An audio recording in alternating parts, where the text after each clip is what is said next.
Hello, I'm George Middleton, your host this evening on this podcast of Black Space Live. The topic of our discussion today is part 2 of Women Make Rules for Betas and Break Rules for Alphas.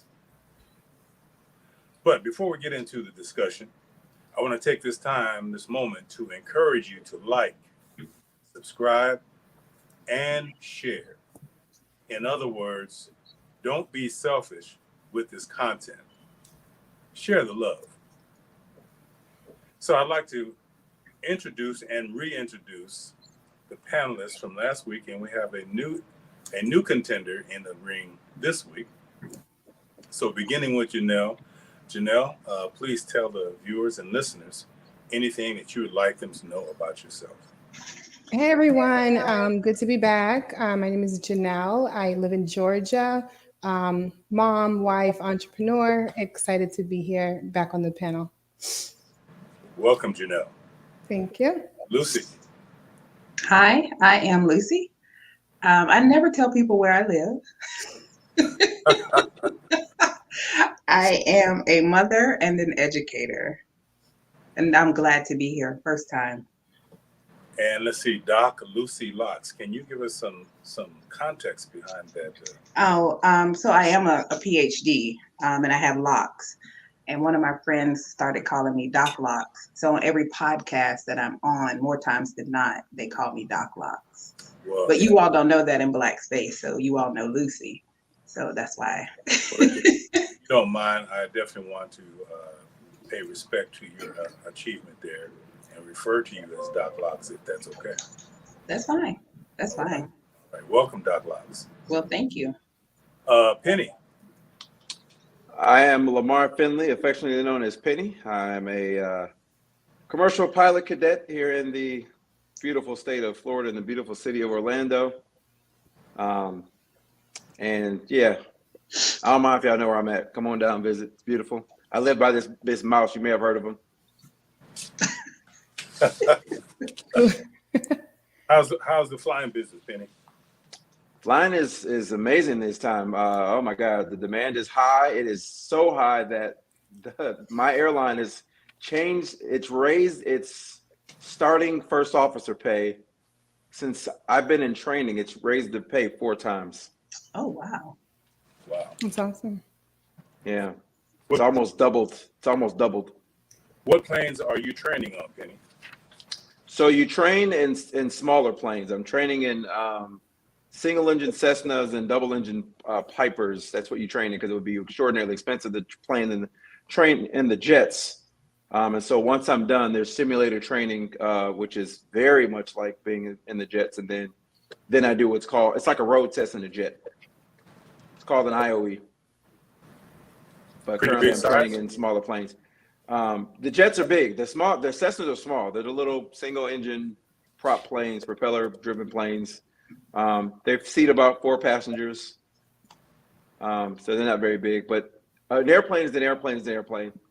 If you can fly one, you can fly them all. It's just a matter of knowing the difference between the systems. Awesome. Okay, so just a quick summary of last week's discussion, which really just the topic turned out to be a big onion, layers and layers and layers. We went to describing what an alpha male is versus a beta male.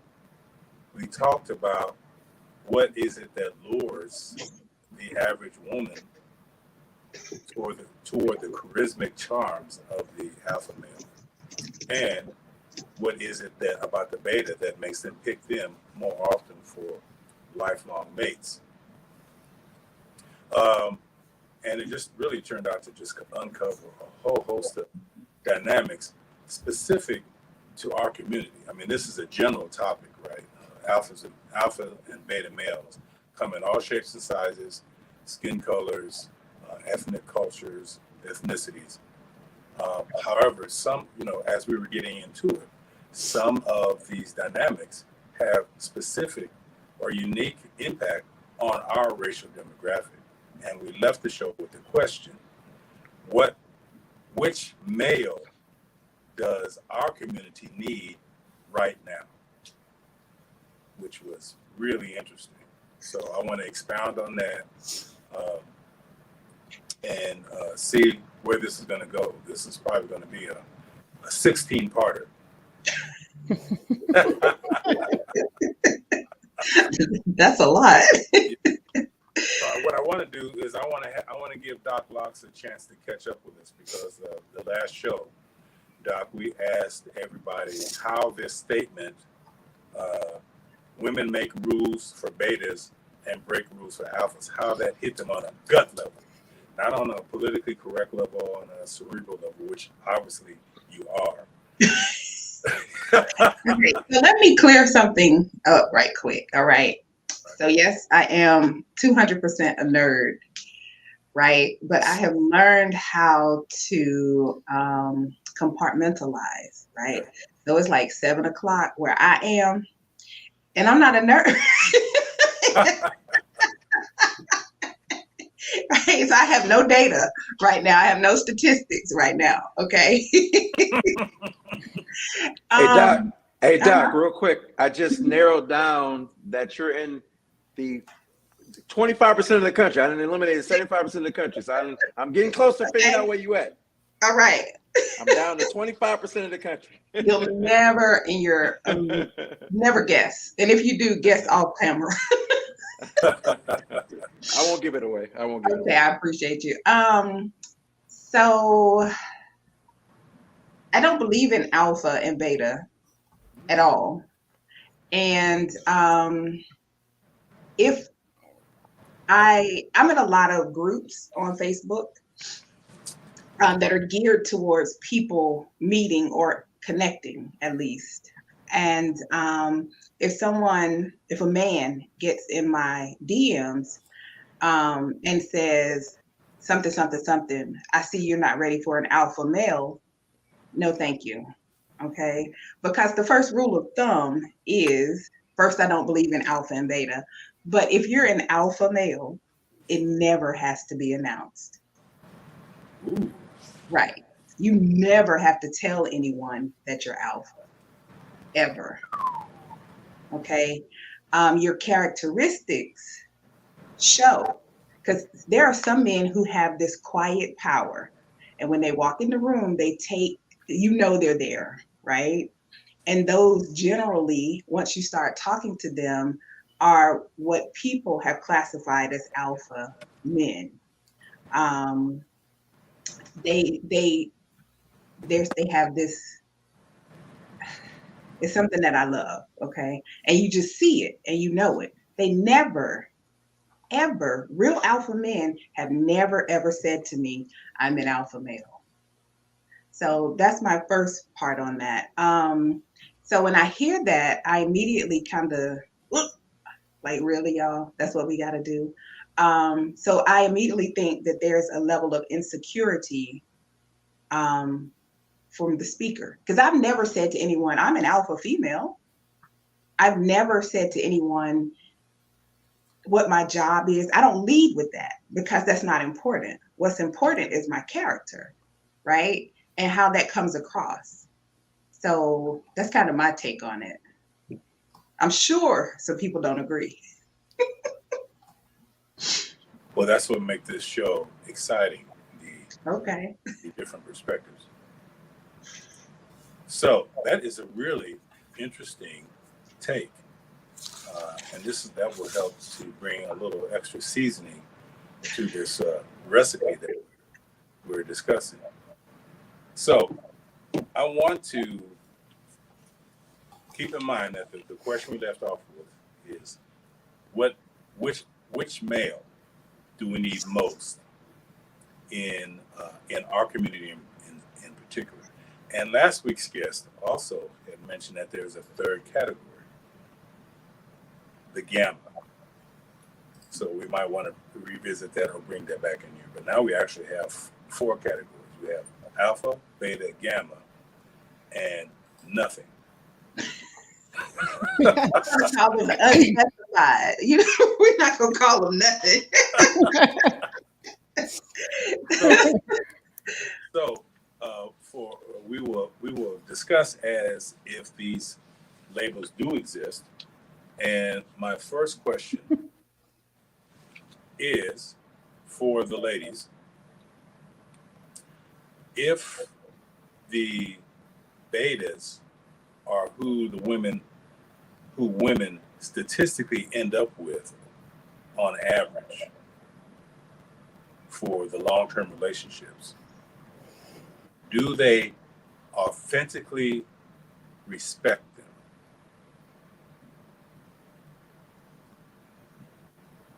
I'll let Janelle go.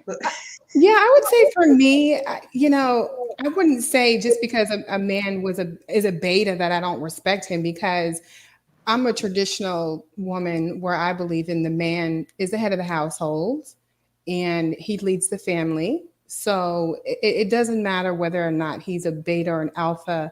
I still have that same respect to put them in the position to steer the ship, if you will. And I play my role accordingly as the woman of the household. So I don't think there's a difference there, George. So. Doc Locks. So I was married, and our marriage was very traditional. And I think if I were to marry again, it would still be traditional with a twist, because I'm not doing all of that work. And I'm different because, well, I won't say I'm different. I have requirements. And because I have a preference for taller men, I tend to try not to date men who are 5'9", 5'10", because I might not have a wholeheartedly respect for them, right? Like at work I will, but at home, I'm not sure that I will. And this has been a sore spot for a lot of people, and it gets very personal because then they're like, how much do you weigh? Well, not a lot. And then they ask me how tall I am. But I think I'll go as far as to say, in marriages, traditional or not, I don't think women more times than not respect their husbands. Period. Regardless of which type. Mm-hmm. All right, so you said a lot there. First of all, with your preference for taller men, is that a preference just out of physical attractiveness, or is it a preference because you don't have respect for shorter men? It is, I have tried to date shorter men, and their issues are so paramount that I can't. And I have a son that's 6'4". So 5'9", 5'10" might not get the respect from 6'4", right? So I always keep that in mind too. Would you consider a shorter man, even though you don't observe these categories, would you consider a shorter man to be of beta status? Yes, initially, because they go out of their way to be the tallest person in the room, right? Like when you meet people, you know if they are comfortable in their skin, and you know almost immediately if they're secure. And more times than not, and this is my generalization and my observation, shorter men have a lot of anger issues, and I would rather not deal with it. Anger issues, okay. Mm-hmm. And that's what I'm labeling it as. It might not be angry, right? It just might be aggression. Perception. Right. But for me, it's all in the anger issues pot.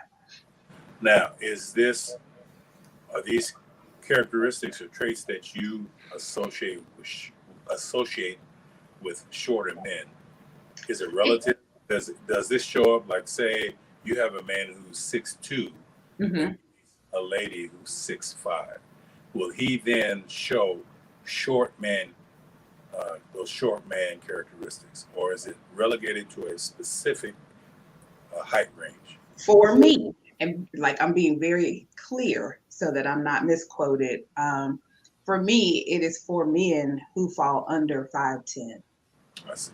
Right. I think men who have a 6'5" woman and they're 6'2" are okay with it, right? Because they wouldn't date her. Men always have preferences. Right. And more times than not, men do not waver on their preferences. If a man says, I don't like fat women, and he thinks a woman is fat, he's not going to date her. It doesn't matter how pretty she is. It doesn't matter how smart she is. It doesn't matter how much money she makes or how well she cooks or whatever. He's not going to date her because she's fat. So if a man has decided to date 6'5" and he's 6'2", I'm thinking he's okay with it.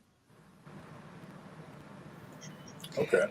I find that most of the taller men, especially ones that are above 6'4", they know they're highly sought after, and they're not choosing everybody. They're choosing the dime pieces, the women that they can, have a trophy on their arm. So I don't know. I think, I used to be one of those people where height was a requirement. And then I realized, okay, am I being a little shallow? Should I give a short guy a chance? Why you do that? Why you got to be all the way down here? Well, you made them seem like they was down below this year or so. But anyway, so I mean, for me, I think, for me, I used to think like that in my 20s. That's just for me. And I feel like, am I being shallow? Because there's some really good men out here who are under 5'10". Yeah, some have complexes, but you have tall men who have complexes too, who are insecure. Yeah, they got all the women after them, but they're not the best things in the world either. Some of them broke, some of them still attached to their mothers. So I don't know. I kind of disagree with that. I think, if whatever height you are, as long as you're out here doing your thing, you could lead your family, alpha, beta. I just feel like for me personally, I would give somebody a chance that was, not tall, because that used to be literally at the top of my list, so. Well, for those who are listening and watching, if we have some men who fall within that height criteria, please type in the comments and give us your perspectives. We want to give everybody a chance to represent. Because everybody's coming from their experiences, right? And so this would be a great time to really dig into that. That's almost another show in and of itself that might end up being a spinoff from what we're talking about. So Penny, you have been an unbelievably well-behaved alpha. Comes the calm before the storm. So we're gonna let the leash off. What are your thoughts about what you've heard so far, and in regard to the question? The answer? So dating is not symmetrical. The things that attract men to women are not the same thing that attract women to men. I think that a lot of women now are trying to move as men, and I think that as a result, they're unsuccessful in the dating market. And when I say unsuccessful, victories in the dating market is marriage, if that's what you seek, or if it's long-term relationship, then it's long-term relationship. But in my opinion, victory in the dating market is marriage. I think that dating, that's why you date. I think that's why people date to seek marriage, unless they just want to be on this carousel of dating for the rest of their existence, which I think is pointless, but that's my opinion. The idea that height determines attitude, you just said that all short men have Napoleon complex, which I find to be crazy. I don't think that that's true. I don't think there's anything to back that up. I don't think those are my words. Well, you didn't say some. You didn't. Yeah, you said all. I said in my experience and in my observation. So I have not observed all. So I can't say that, and I won't say that. Fair enough. But I still think that, how many guys have you dated that are under that height that can give you that qualifier that, there's enough that that fall into that under those characteristics. I think And that's crazy. It's not even about dating. It's also about people that you encounter in the workplace, because there are behaviors that manifest there as well. It's about people that I've met at church. So I mean, fair enough. I mean, that's your observation. I still think it's a very minute worldview, and that's a sharp criticism of short guys. So I'll come to their defense for a moment by saying that's just crazy. I don't think height has anything to do. Check that, strike that. Height, your physical characteristics certainly have some influence on your behavior, but weak people are weak people. Aggressive people are aggressive. Loud people are loud. Your physical characteristics has some influence on that, but I think it's very little. It's very little. That's like me saying all pretty women have attitude problems, because I've dated pretty women that have attitude problems, that are selfish and self-centered. But I would never say that pretty women are selfish and self-centered. You know, that's a sharp criticism. But that's neither here nor there. The term, okay, so from a scientific social science standpoint, alpha and beta has been debunked, right? Because it came from the alpha wolf pack conversation. So there's no, but as social beings, we've repurposed it and said this is what it is and these are the characteristics.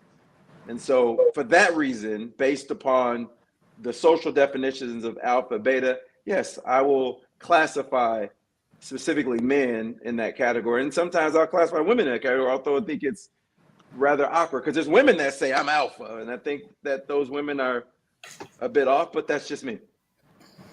And I have my reasons for that. So we're covering a lot of ground here. I just want to make sure that we iron out this one particular question about the level of respect that women say they have for the beta male. And Penny, both of the ladies here say that they have a consistent level of respect for that type of male. Does that ring true to you? No, I mean, so let me expound on my response. I don't think so. Here's why. I think short term, women can respect the quote unquote beta guy, but I don't think they respect them long term. I think that, so let's look at the most, in my opinion, one of the most famous examples of the beta marriage, Will and Jada, right? So Jada was alpha widowed by Tupac, right? Alpha guy. And she has never gotten over Tupac. She married Will because Will is a safe choice, successful guy, good family guy. Although, in my opinion, his family is in disarray. There's no structure in that family. His kids are all over the place. His wife doesn't really respect him.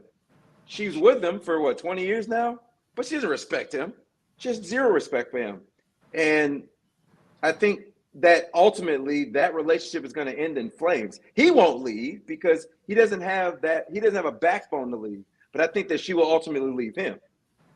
Yeah, they made it long term, 20 years, because he was an extraordinary provider. He's an A-lister. And so she rode those coattails, but she didn't respect him. And I don't think she's happy. Clearly, she stepped out of the marriage, for other reasons.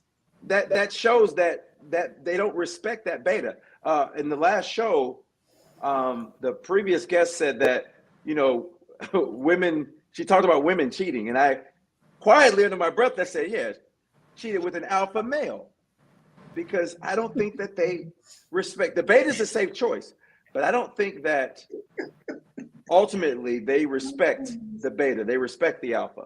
Doc Locks, I see your face. Oh, I'm giggling because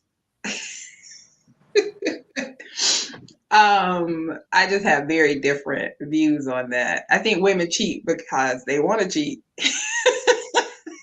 And I don't think it matters if their partner is beta or alpha. Women cheat for the same reason that men cheat, and men never want to hear that. Nope, we don't cheat for the same reasons. And as a woman, I know why women cheat. Okay, that's all I'm gonna say. I have left Will and Jada alone because I think Jada is toxic Mm. and nobody really wants to have that discussion. I don't think Will is a good provider or a good husband. He cheated as well. So, you know, With who? that's it. He's a good cheater. I don't think he cheated. I think that we just say, I think that because we've gotten so used to defending women, it's got to be both ways. We never just No. leave it as she's terrible. We always got to say, no, he did it too. I don't believe he No. did. There were some articles a long time ago about him with some other women. So, you know, and they have an open relationship. So why Then wouldn't if it were that open, You have a if it were that open, why hasn't he dragged her to a red table and said, hey, I did X, Y, and Z? because he might have NDAs, which is what a smart person in his position would have. Why? If it's open, why would he have an NDA if it's open? Because just because it's open doesn't mean everybody should know, right? I might have an open relationship, but I don't need for you and George or Janelle to know because it's not your business. Now, if you want to be part of our openness, then there are stipulations, especially if I got money. I don't buy that. You If they have a publicly open relationship, why would we not know about it? I mean, we found out about Jada's trysts. She had several of them that were very public. So I don't know. That's my opinion. Let me ask you this, Doc and Janelle. It would appear to me that this is a great example that Penny brought up with the Will Smith. So let me ask a series of questions with regard to that. Was the slap of Chris Rock, was that an alpha move or a beta move from the perspective of you two ladies? That was probably more of a, could we say the B word? I mean, that was probably more of a bitch move if you ask me. I mean, not to mention, I don't even think it was real. So, elaborate on. You don't think it was real? No, I mean, I don't really get caught up in all that stuff, but they said that they found something to where that was on a movie in the past or something. They thought maybe they were reenacting it, but well, let's pretend it's real. It's real. Okay, yeah, it was a bitch move. I mean, he shouldn't have did that. I mean, come on. You could have took me out, meet me outside like everyone else does, you know? You say you believe it was a bitch move. And why? Yeah, I mean, I respect Will. I love Will. I mean, he's from where I'm from. So, it's like I just love all day. But I just feel like that was outside of him, I mean. But why, why the word bitch?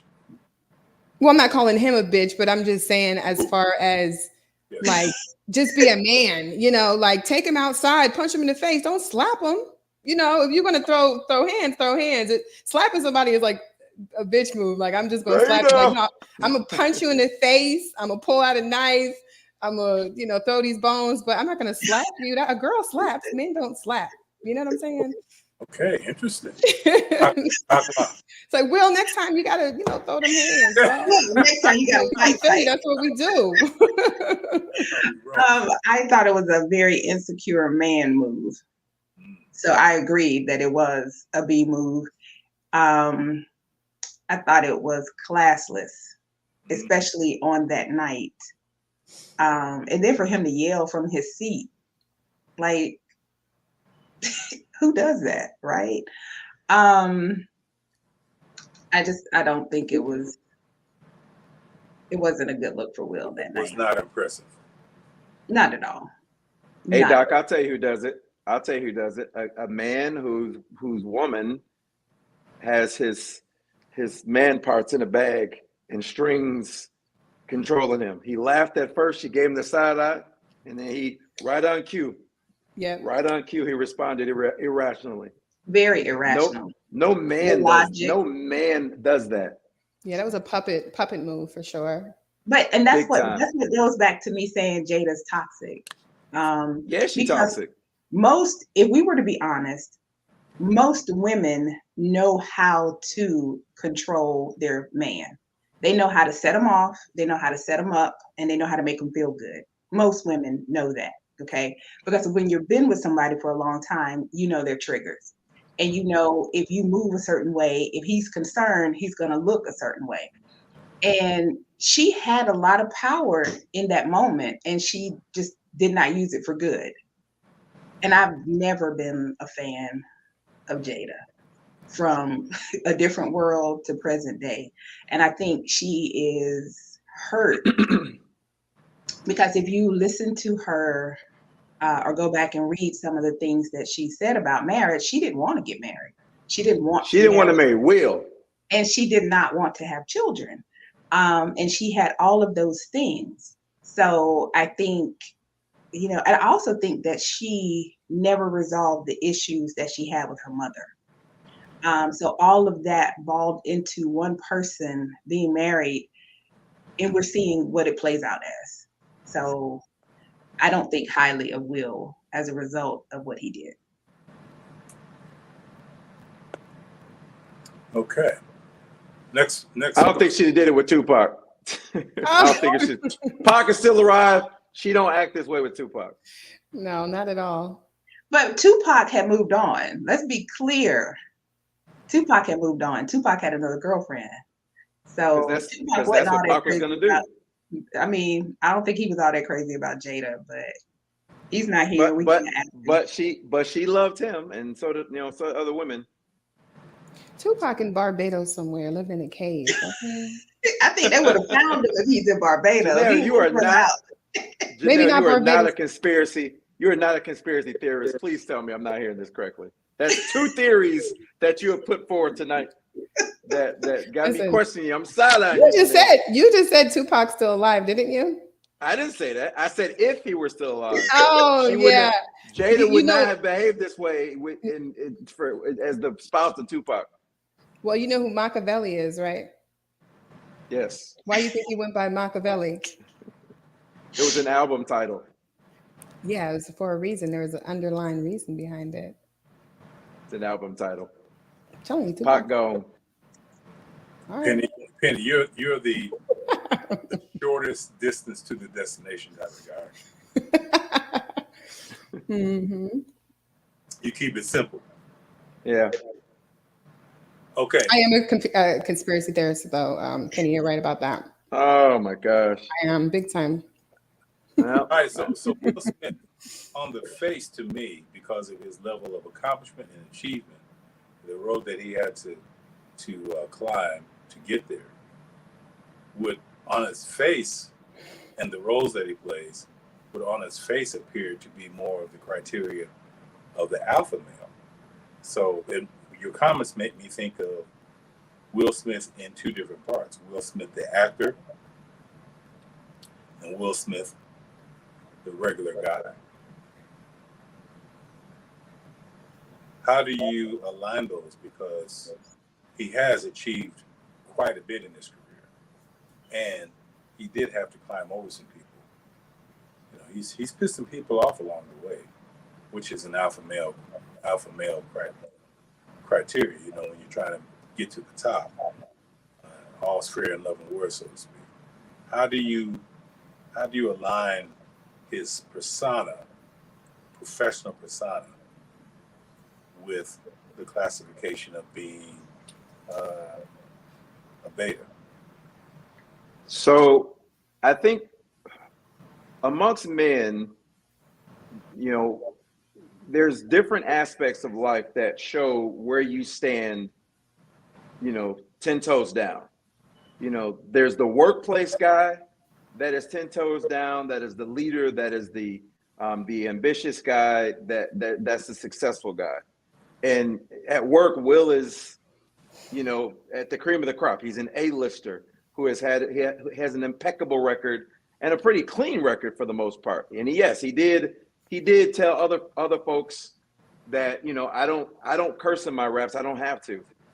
He established himself very early on by saying, "This is who I am. This is my image," and he kept that clean image up until the fateful night at the Oscars. But the true mark of a man is how is he viewed by his peers, as a man outside of the workplace. So it's one thing to be a successful guy at work, but if you come home and you pull your pants off and you got on a set of panties, I'm being metaphorical here, you're not much of a guy. If you're being walked over by your woman at home or your friends, or being taken advantage of, you're not an alpha guy. You're very beta. And that's what I said, when I was talking about the percentages, and we can break it down to percentage, but men have to be men the same, whether it's at work, whether it's at home, whether it's amongst your peers. You have to be the same. You can't be wavering, and because if you lack in one of those areas, you can't maintain those 10 toes down. You can be easily pushed off your square. One slip anywhere. If you slip up at work, you lose everything. If you slip up at home, you can lose everything. Case in point. Back to the Will example. One slip up has cost him big time, because he wasn't 10 toes down everywhere. You got to be 10 toes down. There's no in between with that. Is your explanation with regard to just being a man, or with the particular label alpha male? Is that pressure that you just mentioned associated with the alpha male? So I think being a man is being an alpha man. I think that they're synonymous. I think that if you are a stand up, headstrong guy, man, you're alpha. You're decisive, you're ambitious, you're direct. That's my definition of a man. You're hardworking. You're not a pushover. You're the boss. That's my definition of of a man. Now that doesn't mean that, and I know that I make jokes in here about the drinking beer, steak eating, grunt, crotch scratching guy. I'm just being funny. I'm being facetious. But men are men. They're direct. They're straightforward, and they're heading in that positive direction, and they're not wavering. They're principled men that have a solid foundation of principles, faith, and direction. In my opinion. Wow, you said a mouthful. Go ahead, Doc Watts.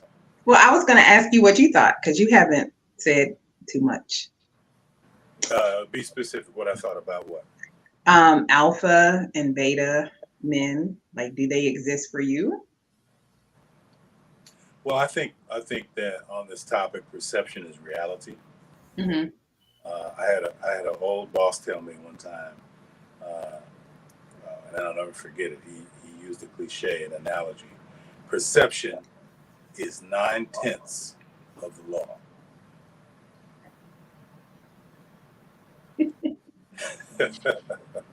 So even if it's not true, the minute it is perceived to be true, that's what takes precedence.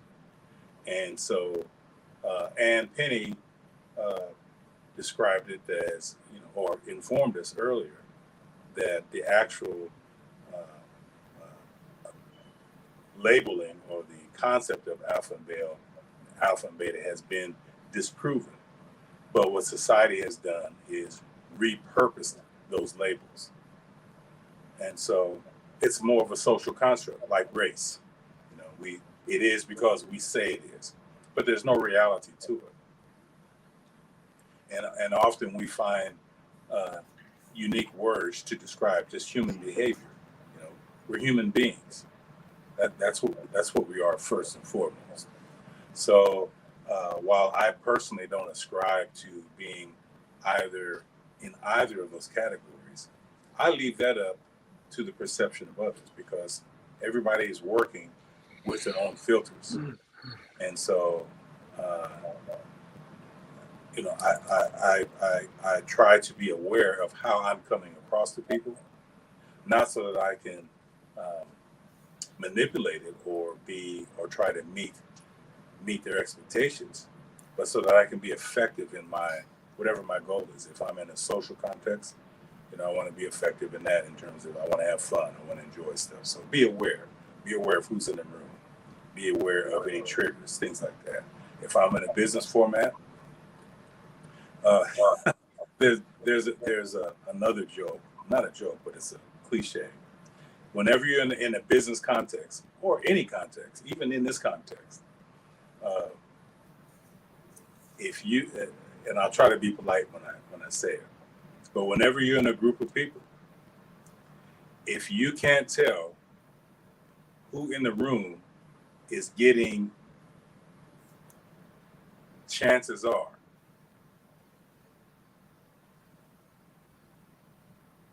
did I need to say the expletive, or did you all get the? I got it. Go ahead, finish it, because everybody might not get it. Okay, if you can't tell in the room who's going to get fucked,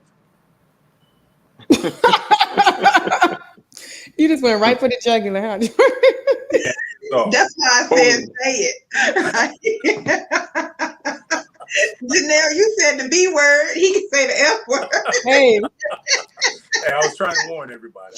Right, and you did. you can say who can get it, but it's okay. I got you. Yeah. I was with you, but it's okay. It's all about awareness. It's awareness of perceptions. Mm-hmm. The more that you can be aware, then the more you can be in control of your own circumstances. Right. Right.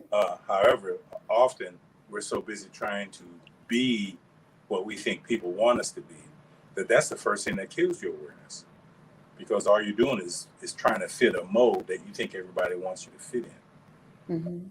And so I try to purposely, I'm not the best at it, I'm a work in progress, but I try to just stay true to myself. I try to increase my self-awareness, and I try to understand how people are perceiving me in various situations, because that's information that I need to have for me to accomplish whatever goal it is that I'm going for.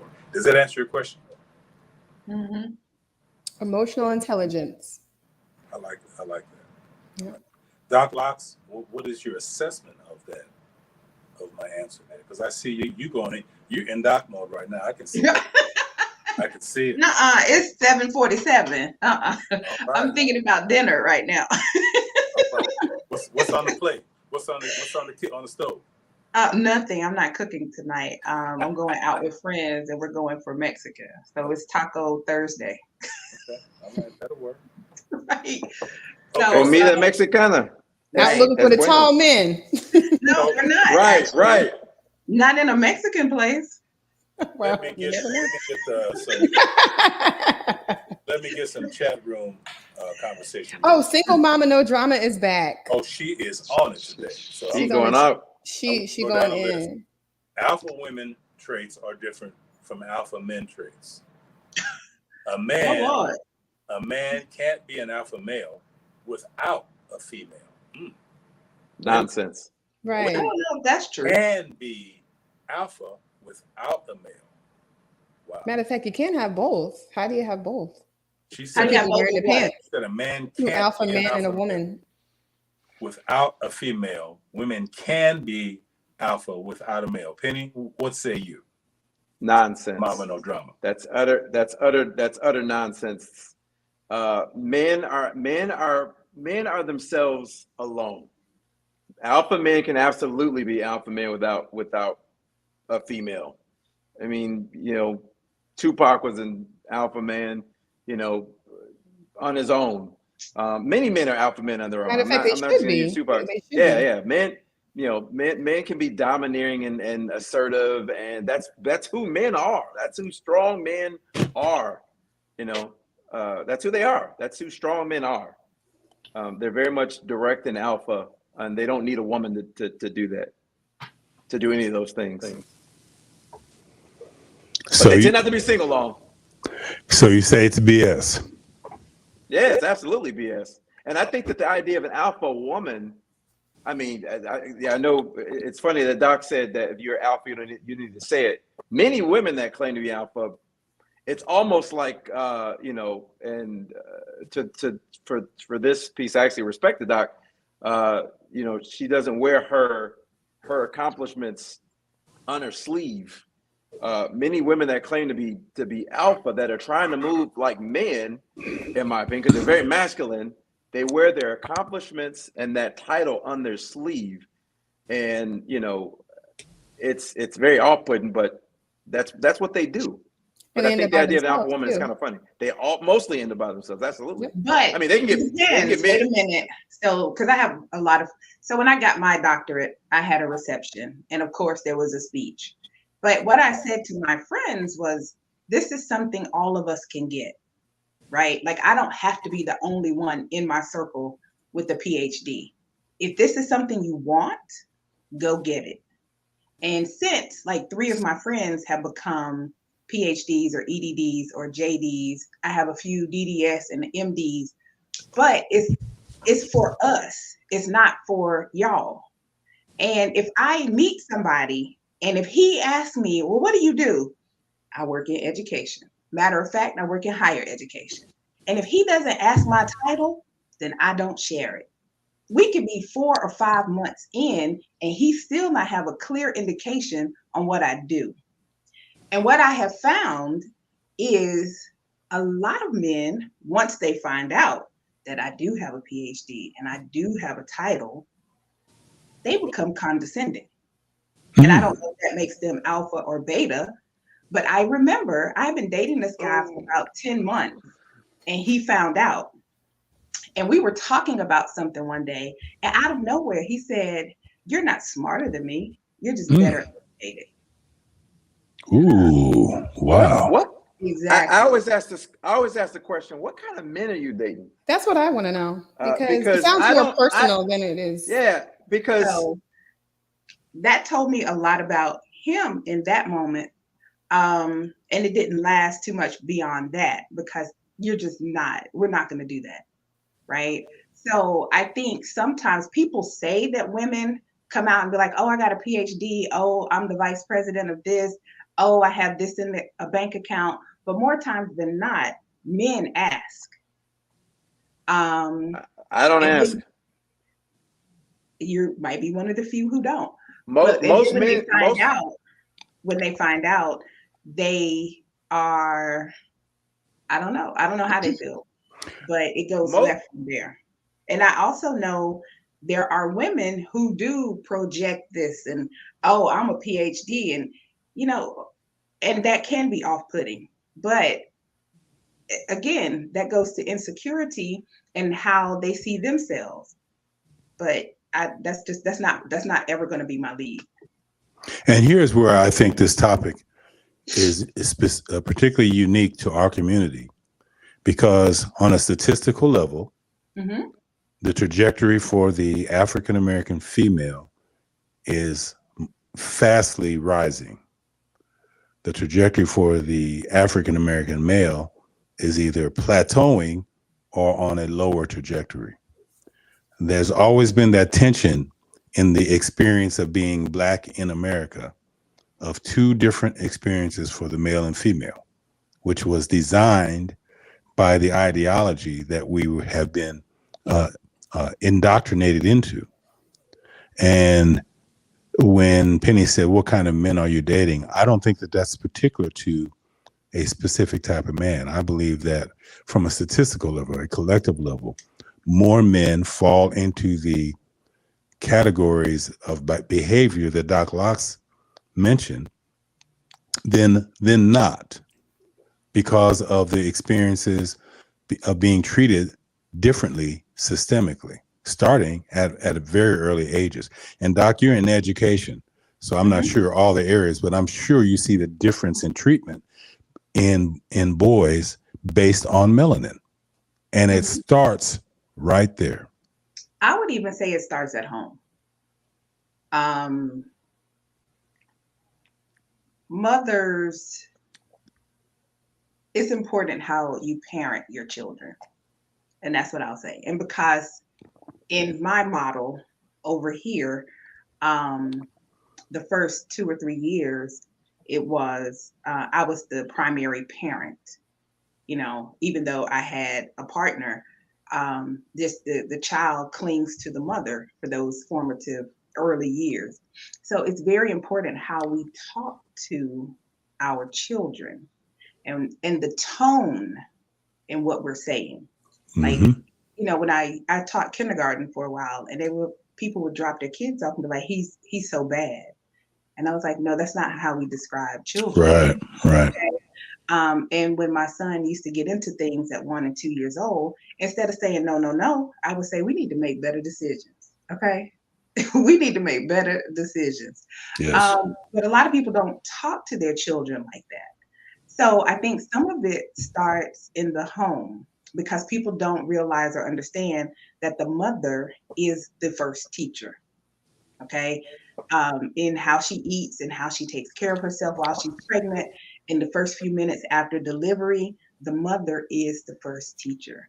Babies feel everything the mother feels. Wow. Okay? So if you're resenting this baby while you're carrying it, that's a part of their being.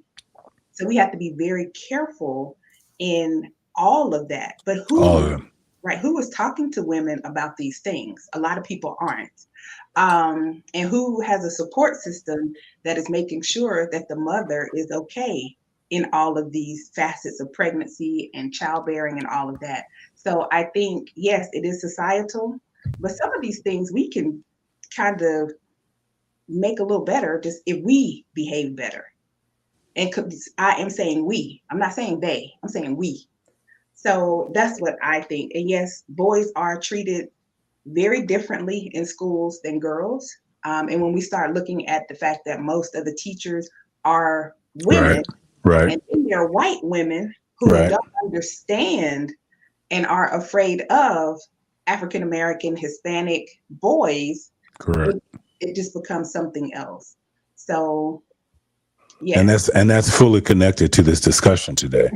And this is the tragic part, because you have highly accomplished women. We've got Janelle, we've got Doc Locks, we had who was it last week? Sam. We had Sam. Yeah. What's unfortunate, I've got a daughter who's 31 and she's in education, highly accomplished. And my concern is that our women don't have enough of their cultural male equivalents. So, George, I made this comment at the end of one of our shows, and I talked about how, we don't invest in our boys. Our boys have been forgotten. The thing that frustrated me a lot over the last 20 years is watching like how big of a focus that we put on our women in our community, in politics, in popular culture. We put so much of a focus on our Black women, and our boys are watching this. Nobody's building them up. Nobody's bigging them up. They can't dribble a basketball, or they're not at the top of their class academically. They don't count. They're ignored. If I wouldn't have been as smart as I was in school, actually I played sports too, but I would not have been recognized. I looked at a lot of my Black male peers that were invisible, like literally in conversations, and whether we're talking about, school administrators in the community, they were invisible, right? Because we don't put the focus. And then I watch Black Girl Magic, Black Girl Rock. I watch the ascension of the first Black president and how we talk more about Michelle than we did about Barack Obama.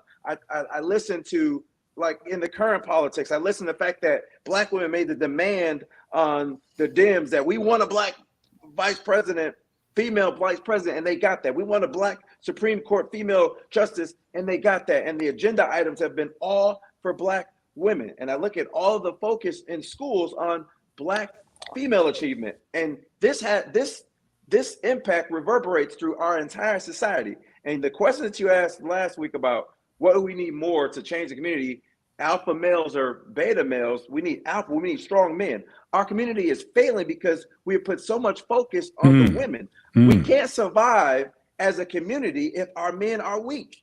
Our men have to be strong. We have no society on this planet survives without strong men. They don't. May I interject? Yeah, that's so.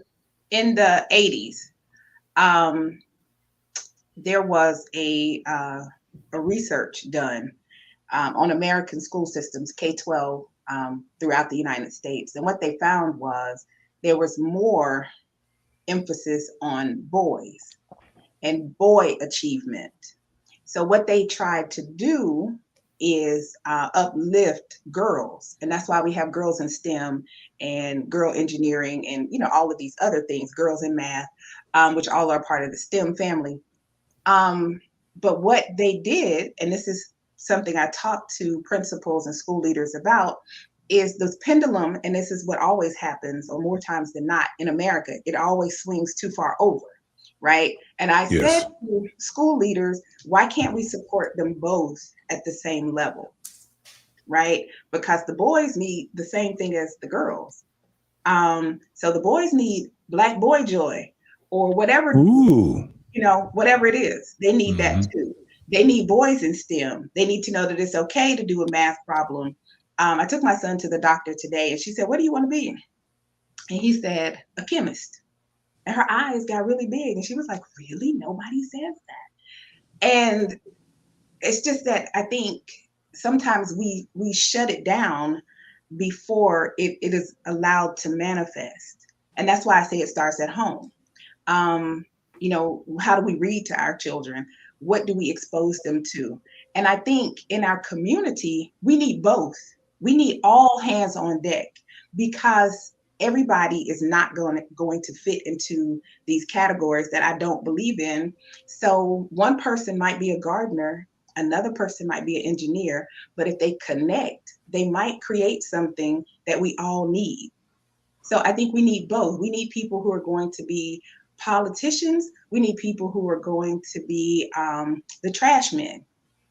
And we need people who are going to pour into our community on a positive level.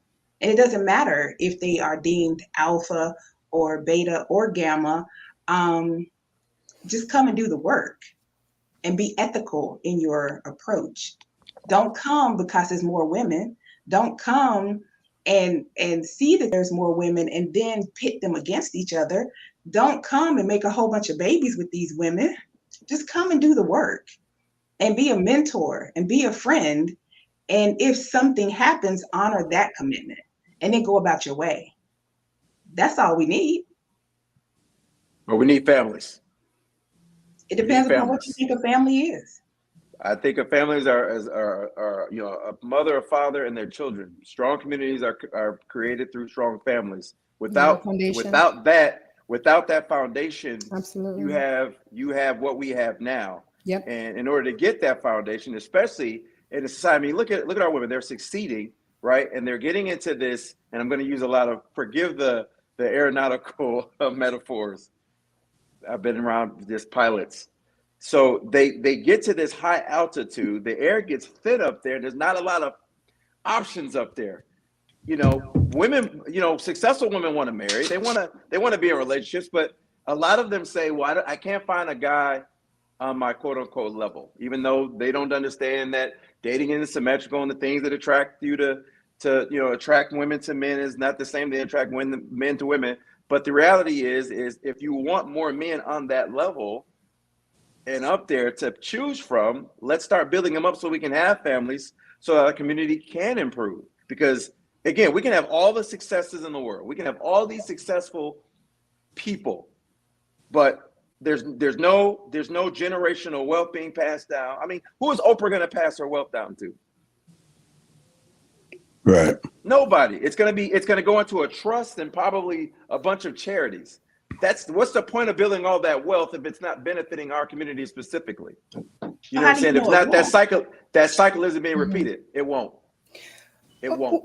Well, Penny, to your point, I mean, I think, when women say, when you say there's not a whole lot of men out here on their level, women have to be chosen.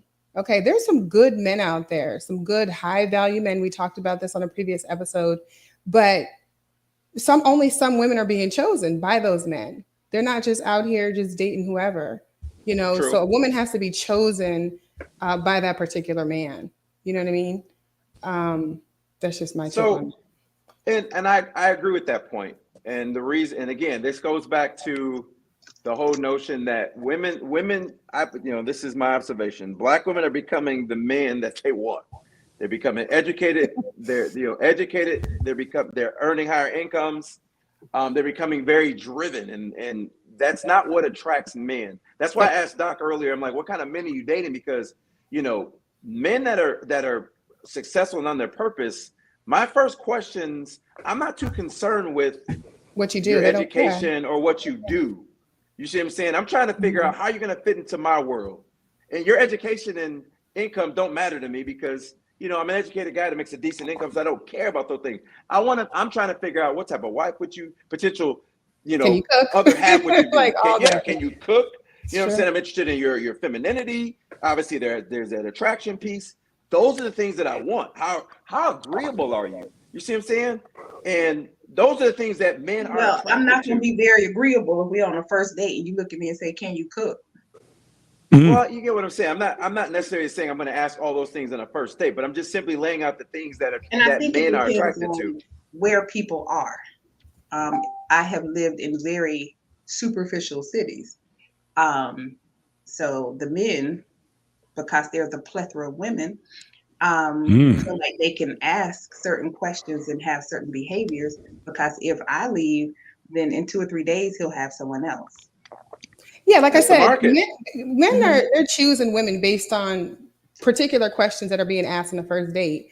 If I was a man, I'm going to ask a woman, "Can you cook?" Because if you can't, and that's something that I need, I'm not going to go on a second date with you. You know what I mean? I mean, why would I waste my time where I can go with somebody who's, even if she's just average, she's going to handle all my needs? Because so what happened to being friends? Like, I don't date. I don't well, dating with a purpose. I'm talking about. But right. I'm dating with a purpose, though. No, it doesn't matter, because even if I'm dating with a purpose and I go out with you, Penny, and we might not get along romantically, but you might be somebody that I can still have dinner with and have a great conversation with. You might be somebody I can still have a drink with, Doc, and build a friendship with. And that's how you build allies.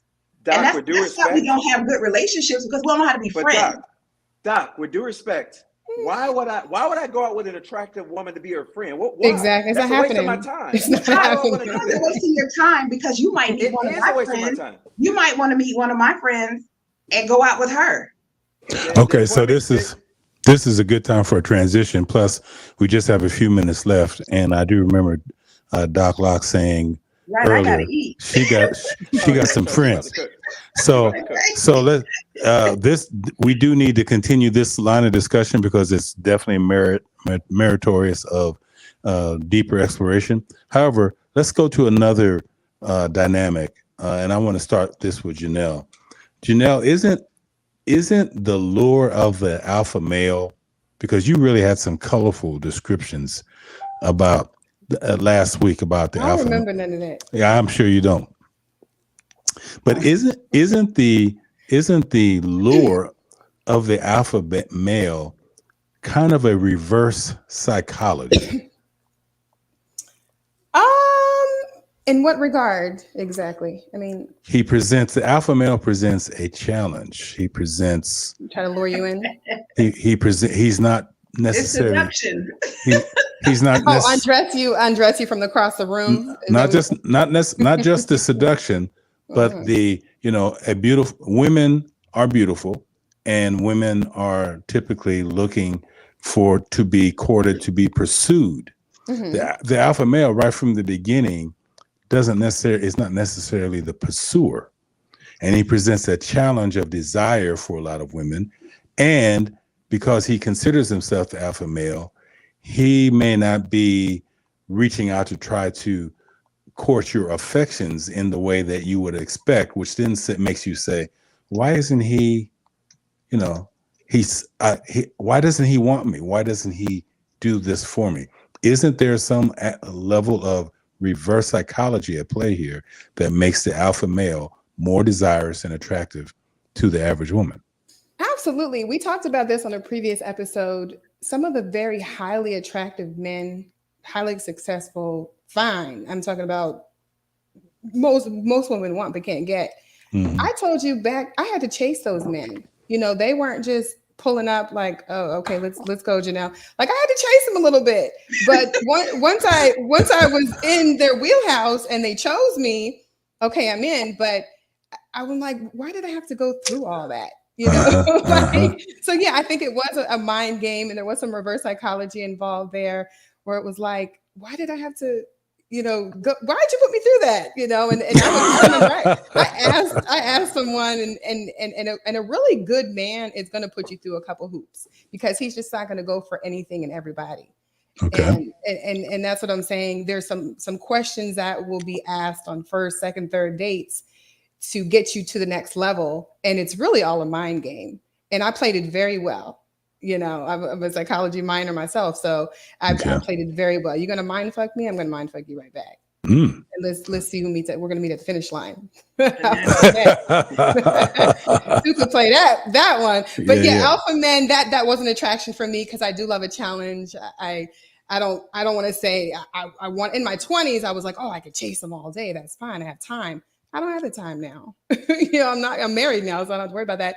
But if I was single again, I don't be chasing. If I'm sitting there and we're having a conversation and you choose me, let's just make it do what it do. We're not going to play games with each other mentally, especially nowadays. We're getting older. Nobody has time for all that. So. Okay. Anybody got time for that? I'm going to have time for that. Doc, what say you? What was the question? I'm sorry. Her stomach's calling, but we had to get her out of here. Yes, I need to put tequila. Go ahead. I'm sorry. Well, she was just confirming my theory that I believe it's the reverse psychology tactic of the alpha male that presents the challenge of desire for the average woman. I think it's the lure of what they can't get. But if you read The Art of Seduction, okay, he kind of lays it all out for you. So if you understand the character traits of an alpha male, or just of an alpha, the core of it is seduction, the alluring factor that they have. And that book lays out different types of seduction, and teaches people how to do it. So some of it is, yes, it is very alluring. And it may not be who they are once you get to know them. So it's all a gamble. Gotcha. Penny? I mean, I've been pretty consistent on my opinions in this. I think it's funny Janelle says that the whole mind games thing, and yeah, men do that. I mean, whoever holds the cards, makes the rule. Whoever holds the cards controls the game. Rather, that's what I'm trying to say. But I'm going to take my foot off the gas for tonight. Okay, so as we begin to close here, I still am a little not clear about this level of respect for the beta male. It just appears to me that even everyone agrees that the alpha male, after the chase and after the get, kind of leaves you feeling like, is this all there is? No. They didn't say that. Well, that was a repetitive theme in the first in part one, and it came up again here. And of course, it's not the same for everybody, but there seems to be an element of that. It does appear to me that making a transition from the alpha male to the beta male, from risk and challenge to security and safety, in the words of Penny last week, the betas have no other options. They do what they do because they don't have any other options. That doesn't, to me, come across as authentic respect. And so make the case. I'm going to give everybody 30 seconds. We're going to close out from here, but I want everybody to who wants to, or we'll leave it to the ladies, because I'm sure Penny doesn't feel this way. Make the case why betas get as much respect as the alphas. I don't know that they do. I think they do. I mean, especially if they're hard workers, they're providers for their family, they're leaders in their community, they're leaders in their home. Just based off of those premises alone, they should be respected, period. A If man they're should be respected, they're period. then they're alpha. People should be respected, period. Yeah, well, we're talking about men here. So, yeah, that's true. But So the definition is alpha males are strong, determined, and clear about their goals. With their innate charm, they face little difficulty attracting women. Unlike beta men, alpha men have huge personalities, are highly confident, and make the right decisions. So if they're providing for their family and doing all of those things, they would then identify as alpha and not beta. yeah, well, just because someone's alpha doesn't mean they can't provide for their family. I mean, a That's what man, I'm it doesn't saying. matter if you're at beta or Alpha alpha. If do. you provide for your family, you provide for your family. That's just Okay. one thing, period. So, but however, the criteria you just read off there, Doc, Mhm. is a more glowing description of the alpha male, when a lot of the things that we've been discussing about alpha male haven't been always been so glowing. And if that's the case, if that is the definition of the alpha male, why is it on a statistical level, most women opt for the beta male? If he's all of those things, why is it? I don't think there are very many alphas, true alphas, if we were to go into this. Oh, Um, numbers. Okay. Right. So statistically, women are going to end up with beta or men who are not alpha, because they're just not a lot of alpha men. And as I said from the beginning, just because you say you're alpha doesn't mean you are. Okay. Just because you think you are alpha doesn't mean you are. So that's where I have to leave. That's eye opening. So that ties into Penny's assertion that our community needs more alpha males. No, So- it doesn't. We So, definitely need more leaders. but wait sure. a minute. So let me ask you this, Doc Locks. The criteria that you just read off, Mhm. our community in specific doesn't need more men for those specific criteria. I stand by what I said earlier. We need both. We Okay. need both, because a leader needs followers. A leader is not a leader unless they have followers. So Interesting. everybody can't be alpha. Everybody can't be the leader of the pack, or there's no pack, Right. right? Okay. Okay. Well, I don't necessarily think that. So alpha men are gonna not just necessarily lead in the community, but if you get more alphas, you're gonna get more leaders in the community. But if you get more heads of households that are men, that are heads of their families, you're gonna improve the community. Absolutely. That would if you get an increase in alphas, you're gonna get an increase of heads of households, which would in turn benefit the community. Yeah, plus you're but leading by example for your sons that you're raising in your homes as well, to follow Right. your footsteps. But to Janelle's earlier point, so I agree with Doc that there aren't many alphas. There statistically, betas outnumber the alphas. But to Janelle's point is that so the reason that a lot of women end up with, in my opinion, with the beta guys is that pool of alphas dominate the dating pool early. And you don't, and let me qualify alpha, because men have alpha characteristics in certain aspects. So for example, we were talking in the last show about how you can have an alpha guy that's being taken care of by a woman. Yeah, he may be alpha in the bedroom and alpha in the relationship, but beta in terms of his work life. You know what I'm saying? And so so he dominates. And so women will deal with that small pool of guys early. And then later on, because of the bad experiences, because when you hold all the cards, it's like the attractive woman. When y'all women, y'all hold all the cards, y'all are very particular, and some of y'all take it to the extreme, right? And so men that have dealt with those women that go to the extreme, that are very picky, choosy, needy, high maintenance, you kind of steer away from that as you mature and get older. And I think that a lot of women that have dealt with that, because a lot of that, they've dealt with that dating pool, they tend to go with the safer choice later on, and when they choose to get married, because they don't want to deal with that They don't want to deal with that nonsense, that quote unquote nonsense. And I'm paraphrasing that because some of it's nonsense and some of it's just a result of the market. It's so Okay. true. That's exactly what I Paid did. market. Okay. Look, we got I got tired. I'm retired.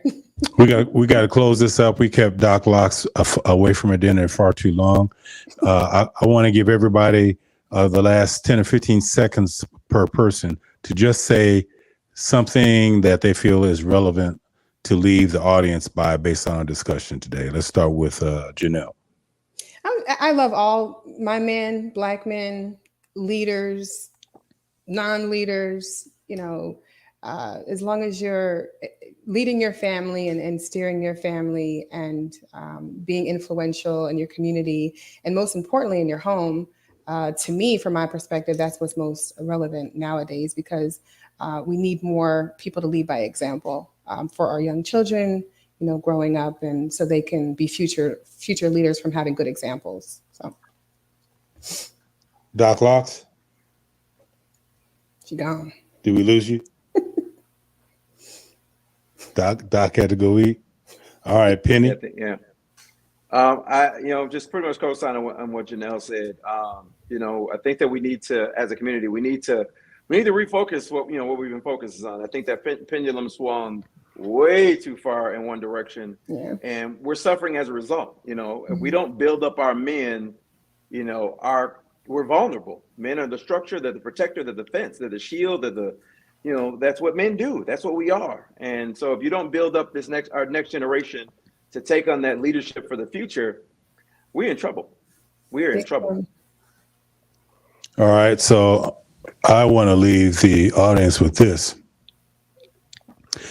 that as it pertains to our community, the racially demographic Black community, we do not own any, we're not influencers of any systemic services. We're not in control of our education system. We're not in control of our financial system. We're not in control of our political system. We're not in control of our health systems, any systems of service. We are not in control.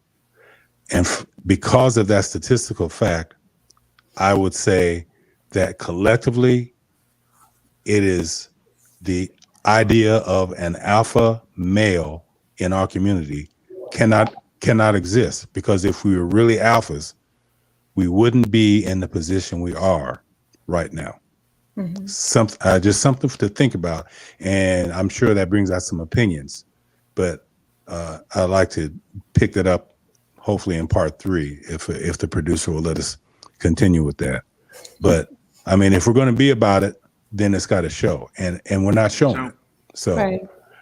So on that, this has been a really another great discussion. Janelle, you have been wonderful. Doc Locks, you were amazing. Penny, as usual, you bring it, brother. You bring it like you ain't scared. I ain't scared of you. I ain't never scared. I ain't never scared. Yeah, it is what it is. It is what it is. It is what it is. We love you, Penn. Yeah. Tupac still alive. I love y'all back.